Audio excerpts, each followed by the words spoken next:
Hello YouTube, my name is BikiniBodhi and today I'm showing you my fan-made DLC for Australian SASR operators. And the first one is Bushwack. He's a 2 armor and 2 speed operator. He has access to either C4 or barbed wire, which I think fits his gadget really well.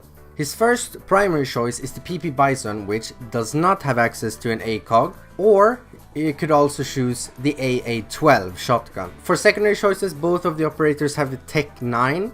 Bushwack's gadget is a ghillie net, which is used in one room, but it does have a range limit, so it can't be used to cover a whole floor. Doors also serve as a limitation to the gadget. The edge of the net, both on top and on the sides, reduces vision in and out, and anyone can move through it. Defenders does have a faster proning speed, so when they're laying on the floor they can move faster on the floor. It is to kind of to balance out if they are droned, so they can switch positions kinda fast. Cameras and drones can't spot through the net, but if they're like on the same side of the net they can spot.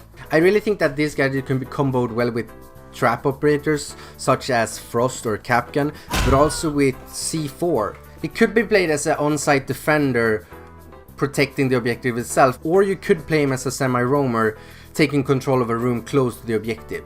I really think the best part about Bushwack is he could be great for the defending meta to use more traps. I really think trap operators are cool, Frost and Capcan, but it's kind of sad because they're not really super viable in high competitive play.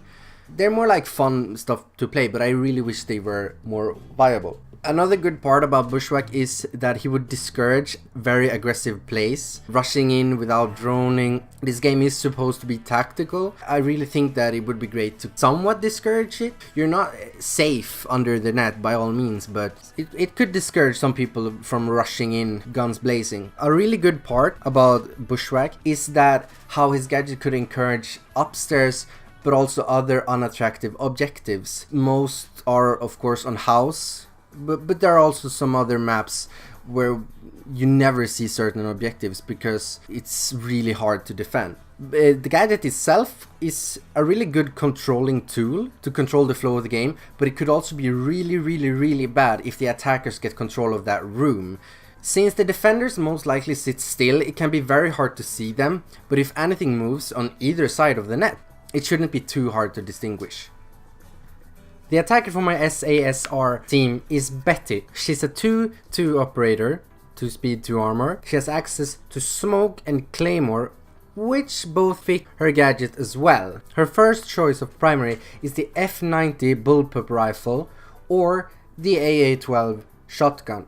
She also has the Tech 9 for secondary, and here's the cool part, she's the first trap operator on attack. And her gadget is Bouncing Betty explosives, 3 of them. They do take a few seconds to arm themselves, which is somewhat to balance it out after they're thrown out, so you can't just throw them in an objective to flush someone out. So let's say that it takes around 5 seconds before they're armed. The main purpose of them is anti-roaming, not flushing out defenders. When a defender comes close, it will jump up and it will explode in the air, dealing more damage to an operator standing up. It's also to add a level of skilled counterplay to it. So if you're a really skilled roamer, you can still get around this by being really quick on proning, and you won't take full damage. It can be destroyed easily with gunshots, but it could be somewhat hard to see depending on the floor. Since the mine is black, if it's a black floor, it could be really hard to see, but you can hear it before it triggers. So using headphones is really important. She does put herself at risk to reduce roamer presence, since you do want to put Bouncing Betties at choke points. I think that Betty would be really great to encourage more sieging in the siege meta, with less focus on roaming and much more focus on intel if you do roam. Valkyrie, for sake, could be a really good roamer. Betty, however, would be a pretty bad pick if the enemy team has no roamers, but I think it's a really good idea to add a few operators to serve as counter picks to certain playstyles. Thank you for watching my fan-made DLC. Please do ask me questions, give me your opinions, even good opinions, bad opinions. Just keep off the death threats this time, okay? But please, Put it all in the comments. I will answer as much as possible. I really enjoy answering comments. It's why I do YouTube, for the community's sake.